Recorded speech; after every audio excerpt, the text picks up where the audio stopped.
El Club del Uranio de Hitler y el programa atómico alemán en la Segunda Guerra Mundial.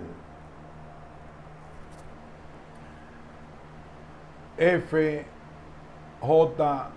Indurain Muñoz, Departamento de Física Teórica, Universidad Autónoma de Madrid, Canto Blanco, Madrid. El descubrimiento de la energía atómica, el programa atómico alemán. En los años 20 y primeros 30, la ciencia alemana, en la que incluyo aquí la austríaca o la realizada por científicos no alemanes en Alemania, como el holandés Davy y los húngaros Wagner y von Neumann, dominaba la física y la radioquímica mundiales. Tan solo unos pocos hombres fuera de este ámbito, Lawrence, Compton y Wheeler en los Estados Unidos, Bohr en Dinamarca, Dirac en Inglaterra o Fermi en Italia, podían compararse con la pléyade de figuras germanas.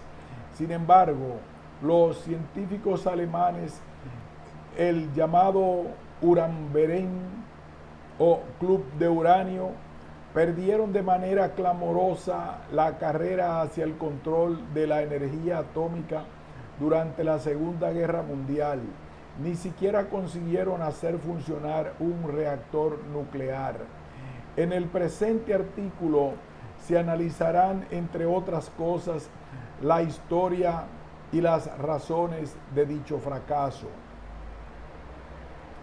De Fermi a Hartek y Heisenberg. En el proceso de resolución del rompecabezas de la fisión nuclear, dos piezas clave fueron el italiano Fermi y los radioquímicos alemanes Otto Hahn, Fritz Strassmann y Lisa Meitner, además del teórico Otto Frisch. Los últimos, de hecho austríacos, fueron los que explicaron el fenómeno. Resulta irónico que varios de ellos, ciudadanos de países del eje, fueran obligados a exiliarse por el fanatismo antijudío de Hitler. Meitner y Frisch, judíos, realizaron su descubrimiento en Suecia, donde habían tenido que exiliarse, y Fermi, cuya esposa era de origen judío, también se exilió en 1938, al quedar claro que la alianza de Hitler con Mussolini les ponía en inminente peligro.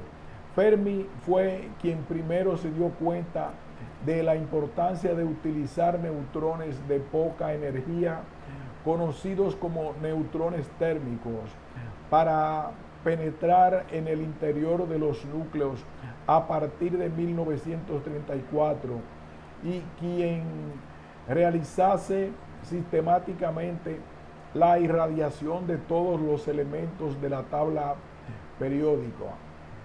No es casualidad que fuese Fermi quien llevara a cabo este descubrimiento de la utilidad de los neutrones térmicos y quien primero comprendió su significado, porque lo cierto es que si a Fermi no se le ocurría una teoría para progresar en el conocimiento de la naturaleza física, hacía los experimentos que le permitieran avanzar en este conocimiento, y si en el experimento le faltaba un aparato, lo fabricaba él mismo.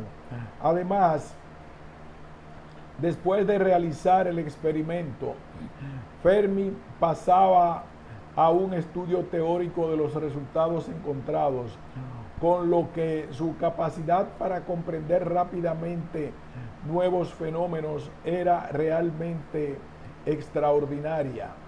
En los años 30 nadie era capaz de establecer un modelo teórico satisfactorio para las interacciones nucleares fuertes que de hecho solo se resolvieron a partir del año 1973.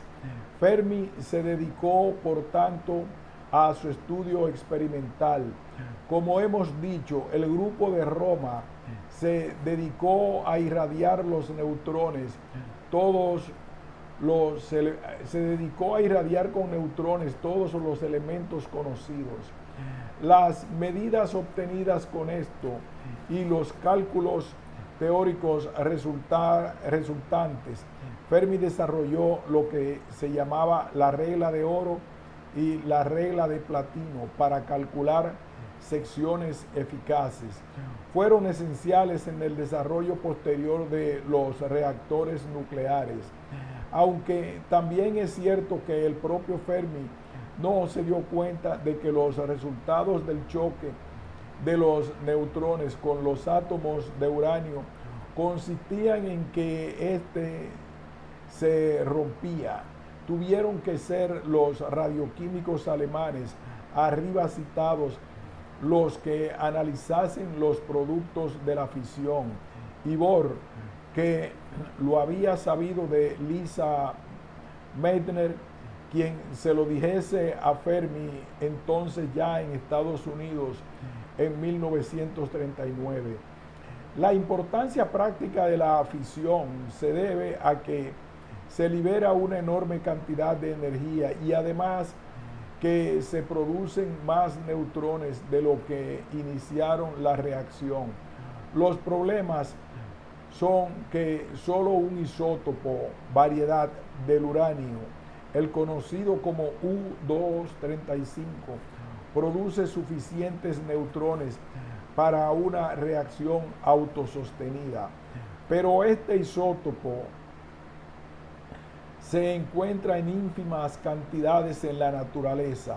Un segundo y tercer problema para construir un reactor nuclear son cómo frenar los neutrones, dado que únicamente los lentos reaccionarán antes de abandonar el material, y cómo controlar el proceso. Debido a que solo un isótopo de uranio produce suficientes neutrones, era pues deseable enriquecer la mezcla de uranio, aumentando la proporción de isótopos U-235 y avanzar en la investigación con una mezcla de empirismo experimental y cálculos teóricos.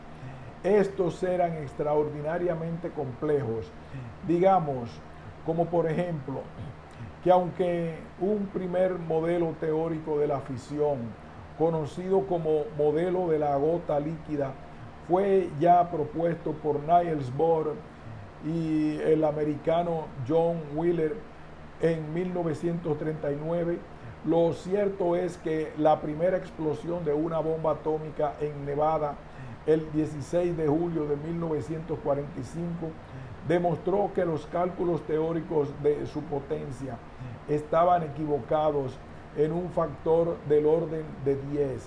Sin la experiencia conseguida con el manejo previo de reactores, los errores hubieran sido mucho mayores y habrían tal vez hecho imposible el construir un ingenio explosivo. En diciembre de 1942, Fermi consiguió en los sótanos de la Universidad de Chicago llevar a cabo una reacción nuclear sostenida en una pila de capas de uranio en forma de ovoides inmersos en un moderador, el grafito, que frenaba a los neutrones, controlando el proceso por barras de cadmio que absorbían neutrones y por tanto permitían el manejo de la reacción en un delicado equilibrio, tan delicado que aunque un segundo reactor construido en argón, aprovechado también los consejos e indicaciones de Fermi, funcionó de forma aceptable. Un tercero que se puso en marcha en Hanford, estado de Washington, en septiembre de 1944, se apagó casi inmediatamente después y llevó bastantes meses descubrir el fallo y repararlo. Hay pocas dudas de que la pericia de Fermi ahorró a los americanos años de difícil experimentación y más de un fracaso. Frente a la capacidad tanto teórica como experimental de Fermi y el soberbio plantel de científicos reunidos en el proyecto americano, el grupo alemán era muy inferior. Heisenberg, teórico de principio a fin, tuvo serios problemas incluso a la hora de obtener el título de doctor. Esto incluía en Alemania un examen de física del candidato, examen en el que Heisenberg mostró un desconocimiento total de todo lo que no fuese la más pura teoría.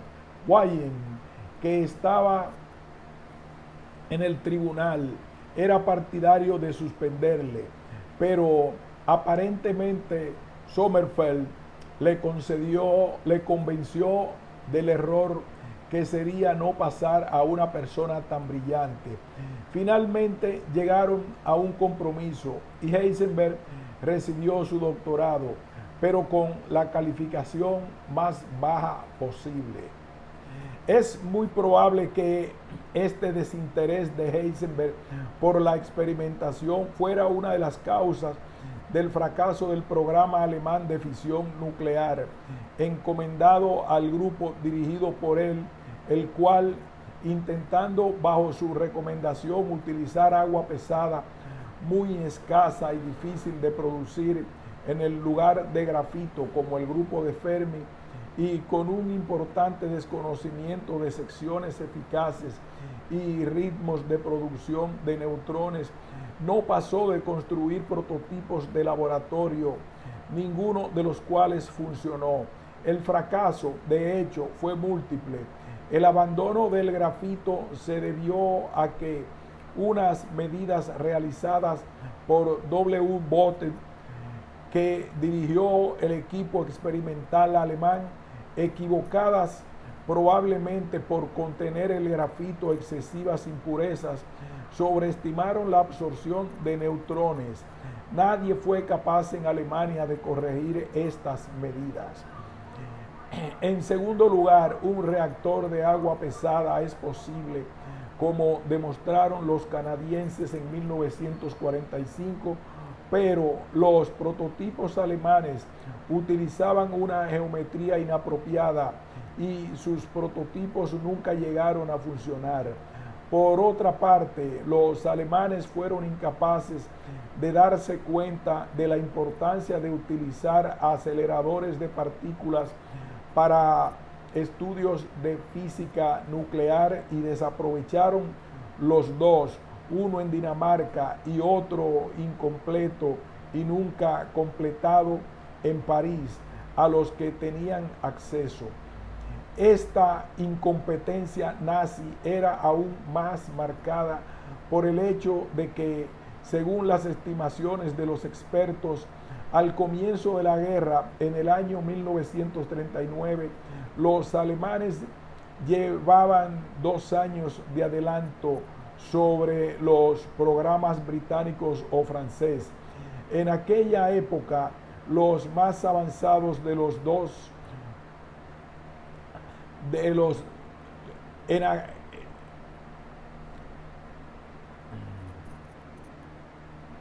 en aquella época, los más avanzados de los países aliados. En efecto, un reactor casi crítico fue construido por Paul Hertek en la Universidad de Hamburgo en la primavera de 1940, casi 2 años antes que Fermi, y el propio Hartek y su colega Groth habían alertado a Henry Schumann, director de la investigación de la Oficina de Armamento del Ejército, Heres Waffenmann, acerca de la posibilidad de fabricar explosivos nucleares un año antes.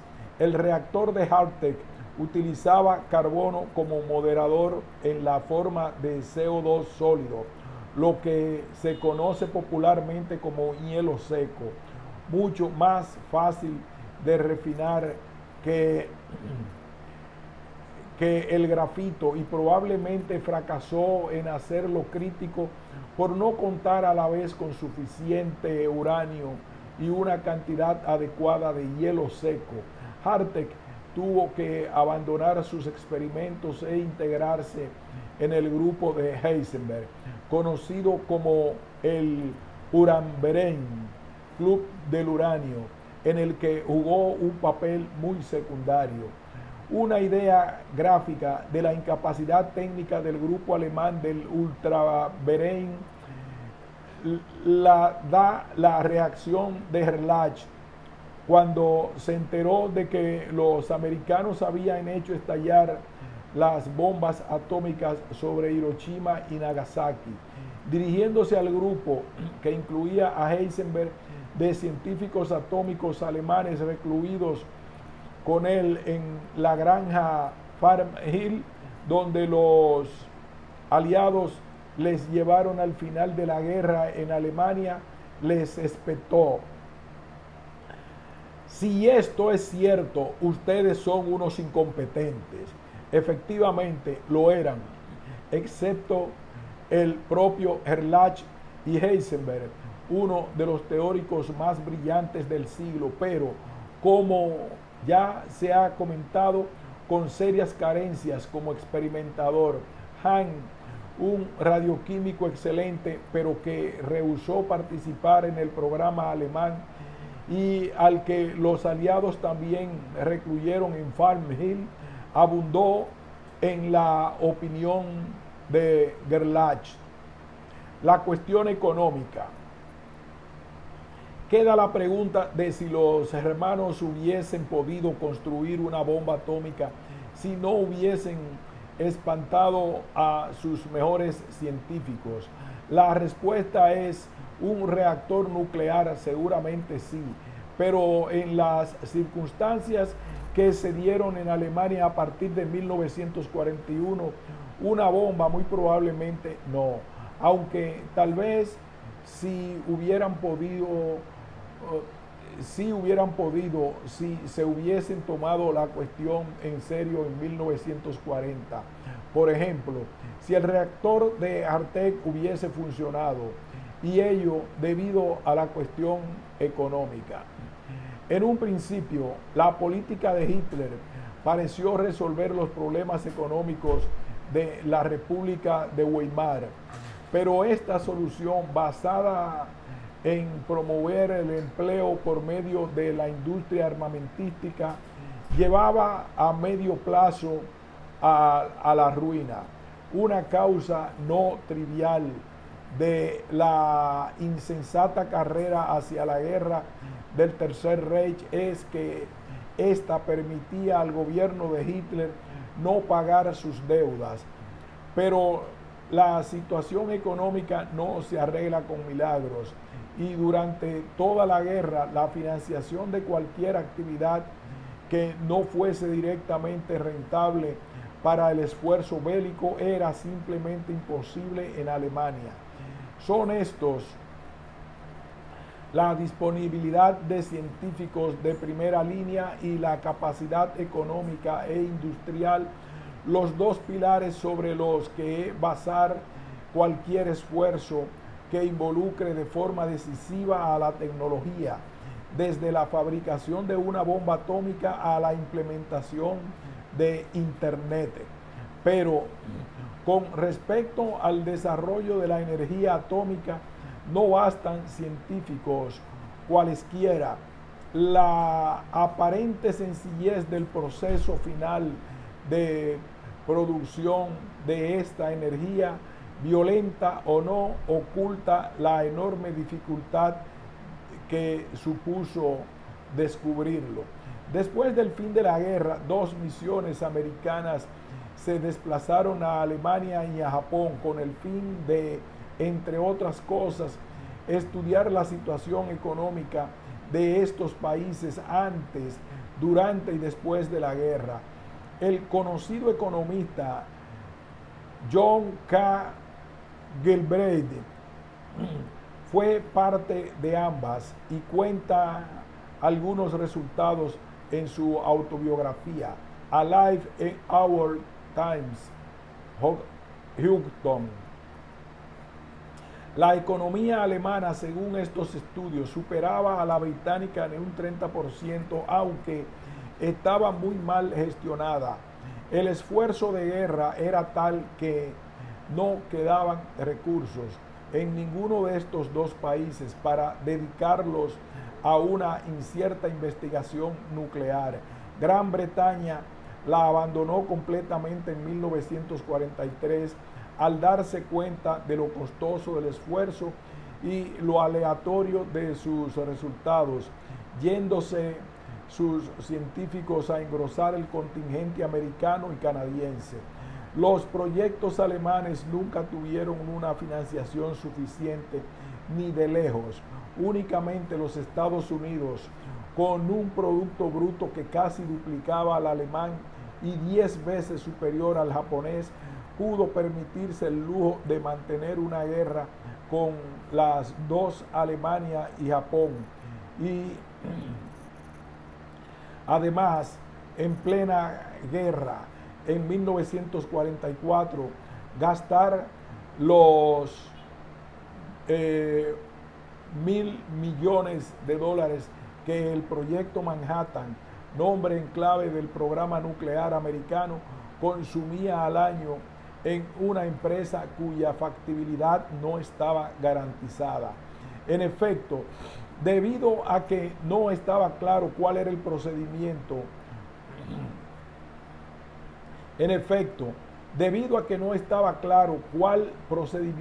iba a funcionar, ni si iba a hacerlo alguno, los americanos intentaron de forma simultánea varios métodos distintos para fabricar un explosivo nuclear, de los que 2 funcionaron. Uno de ellos utilizaba plutonio, un elemento creado artificialmente a partir de uranio y descubierto en Berkeley, California, por el grupo de Lorentz. El otro utilizaba el isótopo U-235 para la producción de plutonio. Lorentz y su gente se lanzaron a la construcción simultánea de sincrotrones conocidos como caultrones. Estos no consiguieron producir una cantidad suficiente de plutonio, ni tampoco separar efectivamente uranio 235, otra de las tareas a las que fueron dedicados, para ser utilizado en una bomba, pero sí para estudiar sus propiedades químicas, algo que es esencial a la hora de separar el plutonio producido en reactores nucleares, uno de los métodos que sí funcionaron. Para utilizar el U-235, primero había que separarlo del isótopo U-238, un proceso enormemente costoso, difícil y peligroso. La solución de este problema fue probablemente el logro industrial más caro e importante del proyecto. De hecho, de los 2 métodos intentados para separar el U-235, el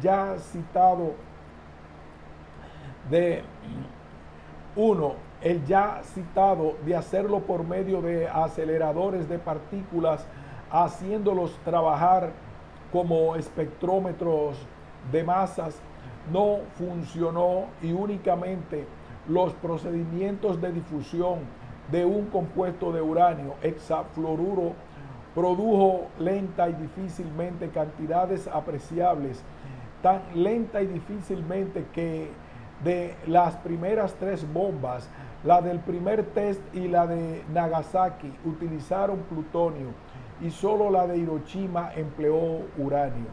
La obtención del plutonio, más bien habría que decir la creación, el plutonio no existe en la naturaleza, tampoco era sencilla. Se creaba por bombardeo del U-238 por neutrones en una pila atómica. El separarlo del resto del uranio no era trivial y, como ya se ha dicho, no se hubiese podido conseguir con la rapidez con la que se hizo sin los estudios previos realizados sobre las propiedades del nuevo material gracias a su producción por los científicos del grupo de Lorentz.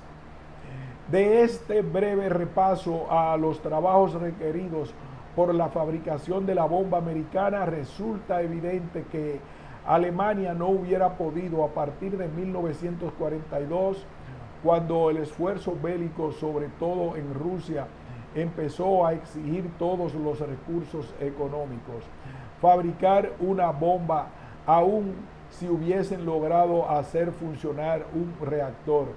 Pero la pregunta que tiene más difícil respuesta es la siguiente: si un hipotético equipo científico del eje, más equilibrado y apoyado que el Uranverein, hubiese hecho funcionar un reactor en Alemania en 1940, algo de lo que, como hemos contado, estuvo muy cerca el propio Hartek en la primavera de ese año.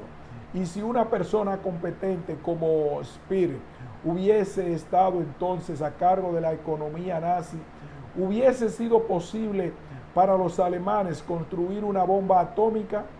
En particular, ¿qué habría ocurrido si Alemania hubiese desde el principio concentrado sus esfuerzos, hubiera escogido correctamente a los líderes? Heisenberg fue más una rémora que una ayuda y no hubiese tolerado que las industrias alemanas se dedicasen a enriquecerse a costa de esfuerzos de guerra.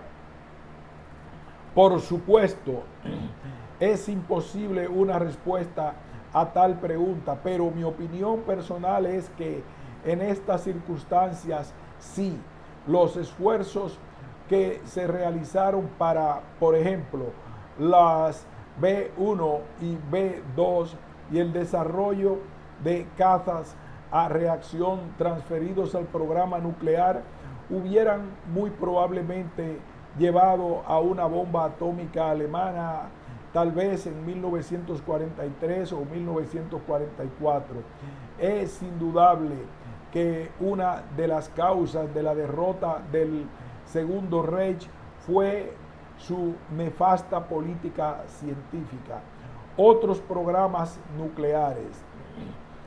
Digamos, como comentario final respecto a esta breve historia de la energía nuclear durante la Segunda Guerra Mundial, que la Unión Soviética consiguió resolver el problema de la utilización bélica de esta energía en 1948, lanzando su primera bomba en 1949.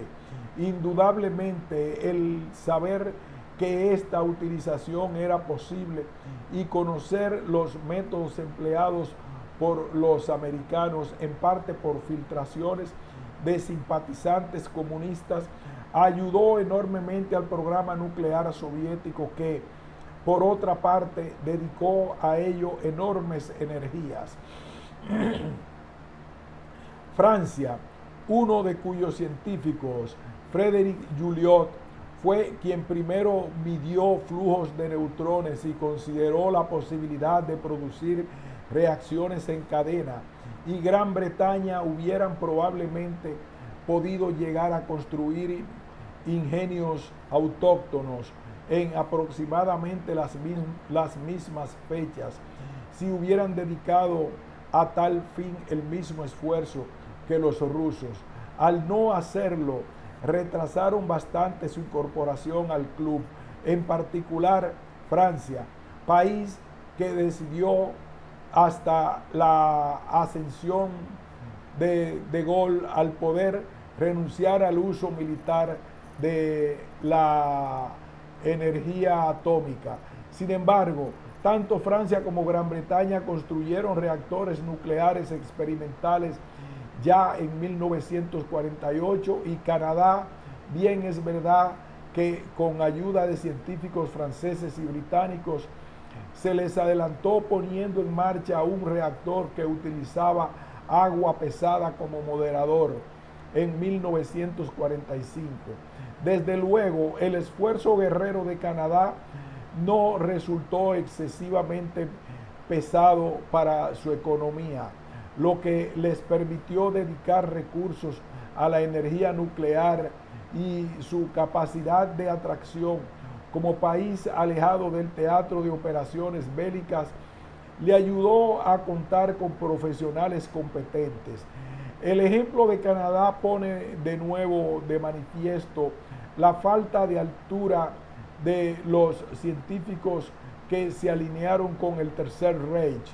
Es cierto que Alemania, como se ha dicho, no hubiese podido fabricar una bomba atómica, para lo que le faltaban los recursos económicos que requería la producción de plutonio o la separación del U-235, pero si el grupo germano hubiese sido de mayor altura científica, en especial en la vertiente experimental y fenomenológica, podrían muy probablemente haber conseguido que funcionase un reactor de agua pesada en fechas parecidas a aquellas en las que lo lograron los canadienses.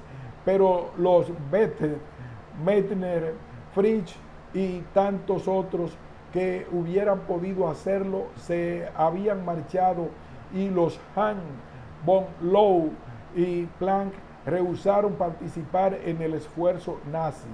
Bethe, que sí participó, no tenía ni de lejos el nivel de Fermi. Hartek y von Ardenne, los más competentes desde el punto de vista técnico de los hermanos, solo jugaron un papel secundario. Más sobre Heisenberg y Fermi. Y para terminar, digamos unas palabras más acerca de Heisenberg y Fermi desde el punto de vista científico, más allá de su papel en el programa atómico. Heisenberg. El brillo de Heisenberg como teórico no es inferior al de ningún otro físico de nuestro siglo, con la posible excepción de Einstein.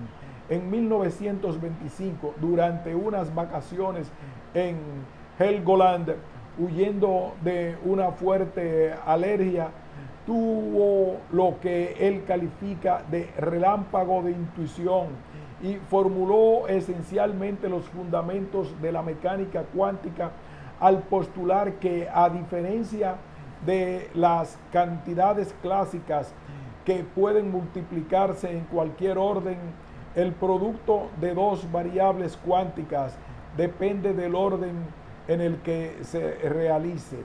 Teniendo esto en cuenta, Heisenberg desarrolló una nueva mecánica conocida como mecánica matricial, que reproducía las reglas cuánticas postuladas empíricamente por Bohr y otros.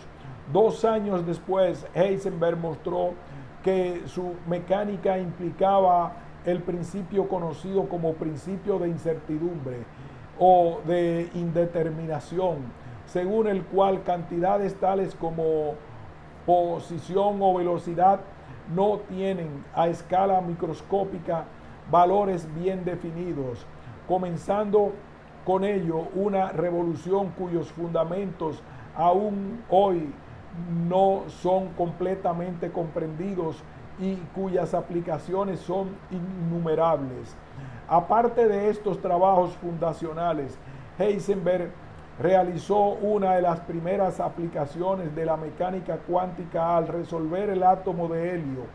Fue quien primero reconoció la importancia de la matriz S, introducida por Wheeler poco antes, en colisiones cuánticas, y con Pauli introdujo el método lagrangiano en mecánica cuántica relativista.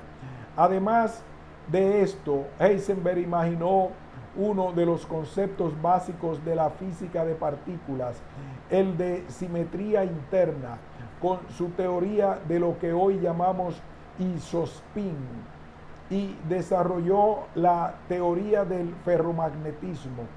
Y la actividad de Heisenberg no se limitó al campo de la física. Su contribución al renacer de la ciencia europea después de la guerra fue despreciable. Y la actividad de Heisenberg no se limitó al campo de la física. Su contribución al renacer de la ciencia europea después de la guerra no fue despreciable. Por ejemplo, fue uno de los promotores del Laboratorio Europeo de Física de Partículas, CERN, cuyo Comité de Política Científica presidió.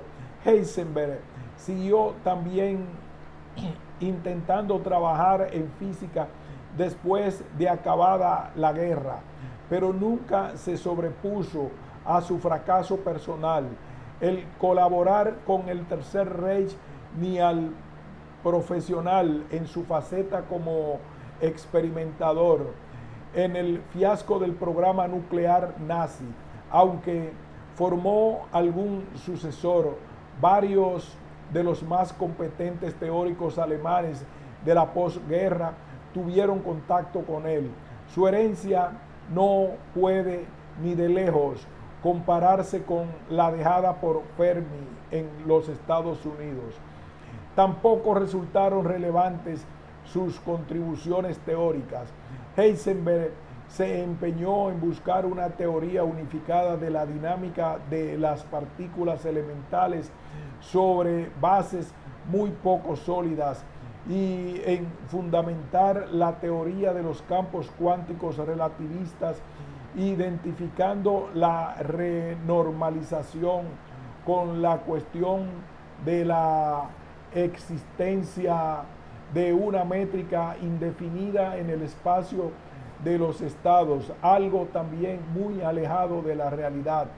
Personalmente tuve un mínimo contacto con él en un seminario suyo en el que asistí en el CERN en los años 60 y en la lectura de un folleto que editó sobre un tema que entonces me interesaba a mí, un modelo de interacción formulado por T.D. Lee, su Einführung in die Theorie des Elementarischen 1961, que me proporcionó uno de los discípulos de entonces. Siento decir que ambos, seminario y libro, me decepcionaron. Fermi y la física básica. Finalmente diremos unas palabras sobre Enrico Fermi. La faceta de científico básico de Fermi, aunque menos espectacular de cara al gran público, no desmerece en absoluto de sus logros como experimentador y físico aplicado. Muy al contrario, las contribuciones de Fermi a los fundamentos de la mecánica cuántica son esenciales, a la vez que Dirac descubrió 1926-27 que cierto tipo de partículas, como los electrones o protones, tienen unas propiedades estadísticas radicalmente distintas de las que tendrían si fuesen objetos clásicos. En particular, de estas propiedades estadísticas se sigue el conocido como principio de exclusión, formulado poco antes por Pauli, que especifica que dos partículas de este tipo no pueden estar en el en el mismo estado. Por ejemplo, dos protones no pueden ocupar el mismo lugar, lo que explica la incompresibilidad de la materia. Otra consecuencia de estas propiedades estadísticas descubiertas por Fermi es que en la materia condensada los electrones tienen una energía que, si no están excitados, llena todos los niveles energéticos hasta un cierto nivel conocido como nivel de Fermi. Esta propiedad es esencial para entender fenómenos tales como la conductividad eléctrica. Una vez establecida la mecánica cuántica, lo que podemos considerar realizado después de los trabajos de Schrödinger, Dirac y Heisenberg y del propio Fermi, digamos en 1927, resultaba esencial intentar formular esta mecánica de forma compatible con la otra gran revolución del siglo, la teoría de la relatividad. En particular, un problema básico lo constituía el presentar una formulación a la vez relativista y cuántica del campo electromagnético. Fue Heisenberg quien hizo uno de los primeros intentos de en la dirección correcta, y Fermi quien primero la llevó a cabo. Y aunque menos importante que lo mencionado, no es ni mucho menos despreciable la contribución de Fermi, coetánea de las de Breit y Bethe, acerca de las correcciones relativistas a los niveles atómicos, en particular su explicación de la estructura hiperfina.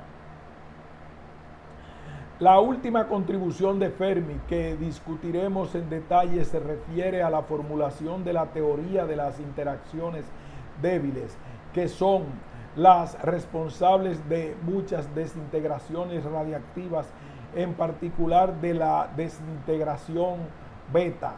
La primera evidencia de la existencia de una interacción mucho más débil que la conocida interacción electromagnética fue, en efecto, la desintegración conocida como desintegración beta de ciertas sustancias, descubierta por Becquerel y los Curie a finales del siglo XIX. En esta desintegración se producen directamente electrones, rayos beta y unas partículas neutras postuladas por Pauli en 1930, y las que Fermi dio el nombre italiano de neutrinos, que quiere decir pequeños neutrones. Subsidiariamente emiten también rayos alfa y rayos gamma. Fue precisamente Fermi el primero en proponer el proceso en 1932.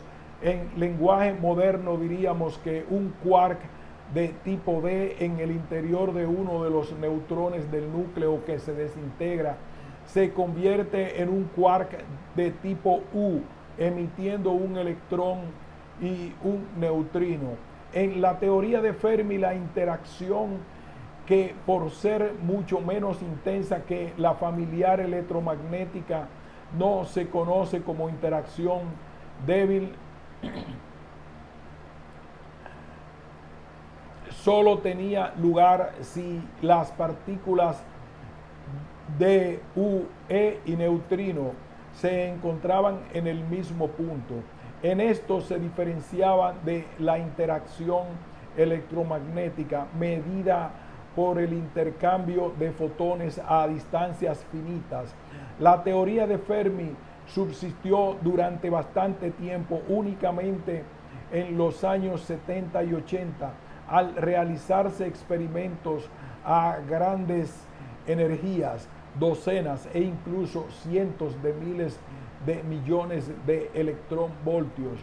Tuvo que sustituirse por la de Glasgow-Weinberg-Salan, más precisa, en la que La interacción se realiza intercambiando partículas W y Z, pero su idea pionera de considerar que los procesos elementales consisten en creación y aniquilación de partículas ha quedado como uno de los fundamentos de la física de microcosmos. Después de la guerra, Fermi volvió a la física fundamental y aunque ya no hizo contribuciones comparables con las anteriores, sí realizó trabajos importantes. Fermi fue uno de los primeros en utilizar aceleradores para estudiar colisiones entre piones y protones, detectando una resonancia conocida como alfa 33, con lo cual encontró la primera evidencia de que, en contra de lo que se creía hasta la fecha, estas partículas, piones y protones no son elementales. Fin de este ensayo.